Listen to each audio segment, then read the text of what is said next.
So it's been what, a couple of months since Furality? Have you recovered? Uh, yes and no. Well, why Oh man, no?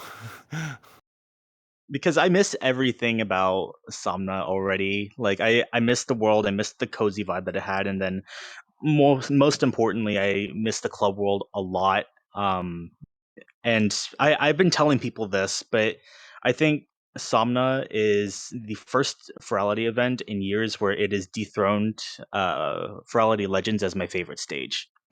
Really, you like the Legend stage? Yeah, the Legend stage was, yeah. I don't know. Yeah. This one had some crazy cool visuals. I mean, you had some good visuals. How long did it take you to do all that? Um, yes. Yes, you were But probably working on it to the last second, weren't you? so I kind of feel bad because there was a lot of planning that went into the visual aspect of the set because that's something that I told my visuals team was to make the visuals the main focus of the entire set. And so I was getting a bunch of visuals from friends, or I was sourcing them, or I was putting stuff together.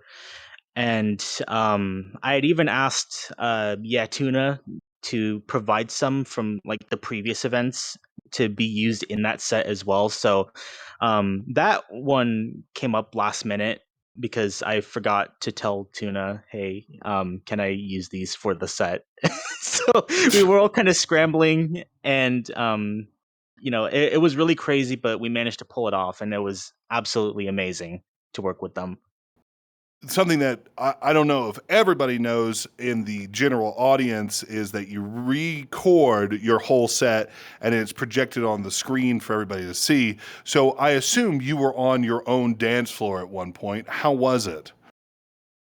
Um, it was really surreal, I would say, because a lot of work was put into it, and believe it or not, this set has been in the works ever since Furality Silva, if you can believe that. So a lot has been planned for the set. A lot of changes have been done compared to the older versions. So when I had put this new version together, it kind of resonated with me a lot because when I was making the initial drafts for this set, um, it was at a time where I just didn't really connect with music at all. I was just throwing tracks in just to make them fit. And when I was putting this one together, everything kind of clicked into place. And when I was putting all the stuff that I was into at the time mixed in with some of this older stuff that people know me but with that people know that I play, it was just a really cool thing to see, and people getting such a positive reaction from all the new stuff that I don't typically play was also really cool. And yeah, it was just it was such an awesome experience. So wait, you've been preparing this set since when? Silva? Yeah. So about 2 years of planning. Um, yeah, it's crazy because I think the week after Furality Somna ended, I actually dug around, and I had to like look through a couple of my old laptops for the recordings I did for them. And I think the earliest one that I could find was just like a 15-minute draft, and then the submission that I submitted for Furality Silva. And it sounds so different compared to what the final product was. Like it didn't have the ending that I wanted. It didn't have the intro that I wanted. And while some tracks, like I think like one or two of them survived that process, most of them were scrapped entirely. Mm. Well, so how long have you been, um, mixing and spinning and DJing? Um, yeah, I've been doing this for about 5 years now. So this whole thing started when Furality 2000 happened. And this was Wow, like you were a part of all Furality 2000? yeah. I Okay, I still have wow. yeah, I still have my old avatar, I still have the old badge and everything. It was a really surreal moment for me. But I at the time when Furality 2000 was happening, DJing for me was just a thought in my head. I was like, "Hey, it would be cool to do something like this someday."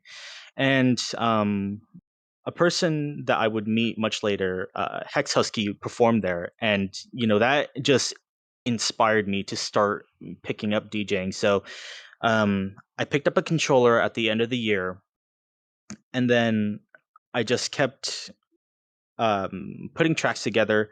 And then that's when I found my old playlist of songs that I had collected ever since 2013. And I'm like, wow, you know, I've completely forgotten about all these songs. I want to start doing this stuff. Like, I want to play this and let people hear it. And then Ferality Luma happened, and that one was my first ever performance. It's kind of fun talking to someone who's been a part of like the majority of Feralities. I think a lot of people, especially myself, we started out in the middle, so to speak. Yeah. So what have you seen about Ferality and the whole community that you what have you enjoyed seeing that's been how do I phrase this, progressing or getting better? What have you noticed anything that you're like, wow, I can't believe we've gotten this far? I think like the biggest thing, um, like, I mean, well, one of the biggest things is just like how big the event has gotten since then. Because, like, I I think I still have like a VOD of the very first Fidelity, and I was going to attend that one, but I missed registration by a minute before it all closed. So that was fun. I still have the Um, screenshot of that moment too.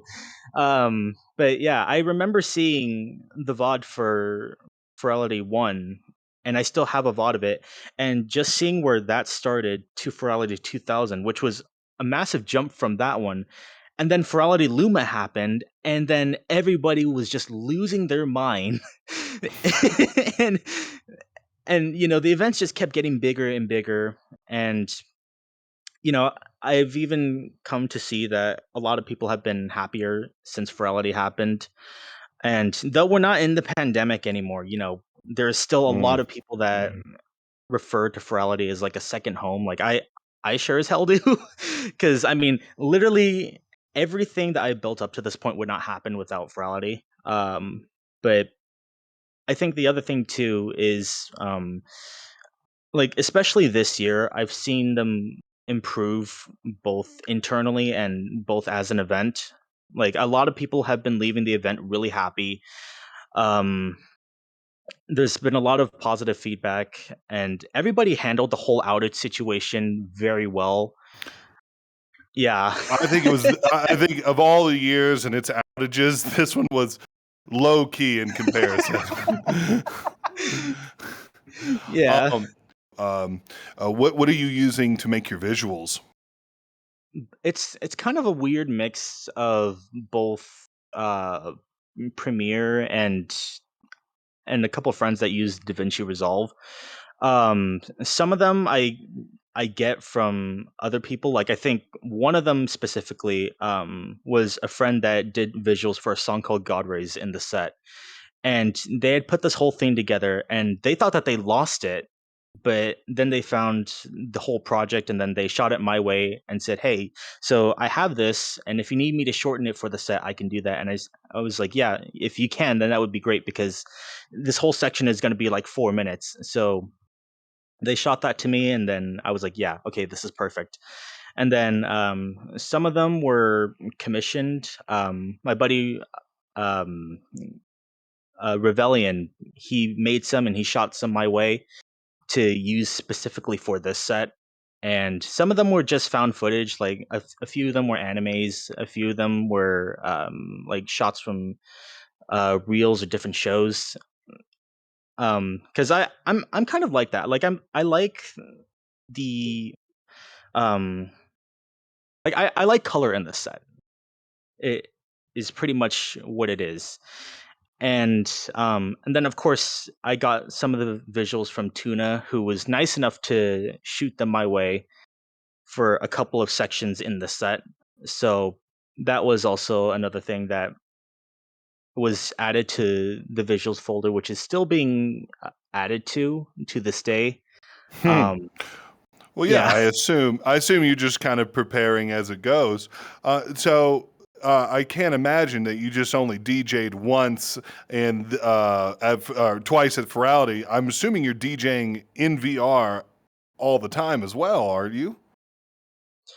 So before Furality Somna, I think I had performed for only just two small parties, but other than that, I haven't been participating in any of the events going on in VR. But ever since Somna ended, I've been kind of getting back onto that grind. Like I think this weekend I'm performing for That Dog Coda for their party, and then AFC's coming up, which that'll be my first ever live performance. And Hmm. then HFF is happening the week after. So yeah, it's been kind of a wild ride this year. Well, I'm glad you got to play, and I'm glad I got to be there. It looks like we're running a Yeah, little bit out of time, so I got to ask you one last question before I let you go. Um, yeah. what is a piece of advice you can give to someone looking to start DJing? How can they get to where you were today or at this past festival? One thing I can say is inspiration. Like the main thing that I always do whenever I plan for sets like this is, I listen to a bunch of these musicians. I listen to not only their albums, but I listen to how they mix.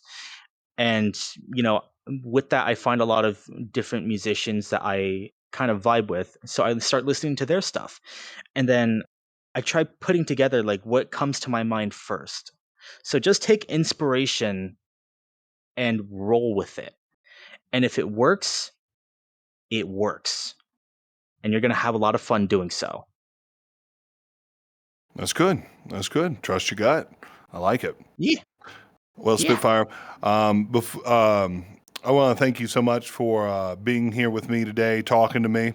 Before Yeah. I forget, will you tell the lovely audience what your socials are so we can find your music? Yeah. So I am on Twitter. Normal people call it Twitter. Wolf Spitfire is my handle. Mixcloud is just Spitfire the Wolf. I think pretty much everything is just Spitfire the Wolf. Well, except for Twitch. Spitfire the Wolf has a zero in the O because someone decided to steal my name on there before I could sign up. um, but yeah, pretty much everywhere else is just Spitfire the Wolf, one word. Wonderful. All right, Spitfire, thank you so much. And we'll see you Yeah. next time, everybody. Bye bye. Bye.